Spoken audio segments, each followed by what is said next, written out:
આભાર। આગળ વધીને વાત કરીએ તો રાજ્યભરમાં ચકચાર જગાવનારા ખ્યાતિકાંડ મામલે ગુનો નોંધાયા બાદ ભૂગર્ભમાં ઉતરી ગયેલા ડોક્ટર સંજય પટોડિયાની પોલીસે ઝડપી પાડ્યો છે। ડોક્ટર સંજય પટોડિયાએ કરેલી આગોતરા જામીન અરજી મંગળવારે રદ થઈ હતી। ખ્યાતિકાંડ મામલે અમદાવાદ ક્રાઇમ બ્રાન્ચે તપાસ સોંપ્યા બાદ અત્યાર સુધીમાં કુલ 7 આરોપીઓની ધરપકડ કરી લેવામાં આવી છે।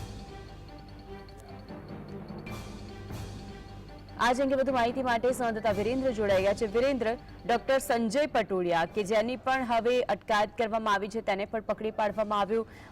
33.85% ભાગીદાર હતો ખ્યાતિ હોસ્પિટલની અંદર, વિગતો શું? બિલકુલ થી માનસી કે અમદાવાદની અંદર જે ખ્યાતિ હોસ્પિટલનો કૌભાંડનો મામલો સામે આવ્યો છે, જેની અંદર અમદાવાદ ક્રાઇમ બ્રાન્ચ દ્વારા વધુ એક આરોપીની ધરપકડ કરવામાં આવી છે। વિગતવાર જો માનસી વાત કરવામાં આવે તો સંજય પટોડિયા છે તેની હાલ અમદાવાદ ક્રાઇમ બ્રાન્ચે ધરપકડ કરી છે અને આ સંજય પટોડિયા દ્વારા આગોતરા જામીન અરજી પણ કરવામાં આવી હતી, પરંતુ નામદાર કોર્ટ દ્વારા તેની જામીન અરજી નકારી દેવામાં આવી હતી। હાલ તો જે સમાચાર સામે આવી રહ્યા છે તેની અંદર સંજય પટોડિયાની અમદાવાદ ક્રાઇમ બ્રાન્ચ દ્વારા મેરેથોન પૂછપરછ તો શરૂ કરવામાં આવી છે, પરંતુ તેની સાથે સાથે આ અગાઉ પણ અમદાવાદ ક્રાઇમ બ્રાન્ચે 6 જેટલા આરોપીઓની ધરપકડ કરી હતી અને હાલ તે ઉચ્ચ અધિકારીઓ સાથે કેસની ચર્ચા થઈ, તેમાં ઉચ્ચ અધિકારીઓ દ્વારા તે પ્રકારનું પણ કહેવામાં આવ્યું છે કે બપોર બાદ સંજય પટોડિયાને લઈને અમદાવાદ ક્રાઇમ બ્રાન્ચ પ્રેસ કોન્ફરન્સનું આયોજન કરી શકે તેમ છે।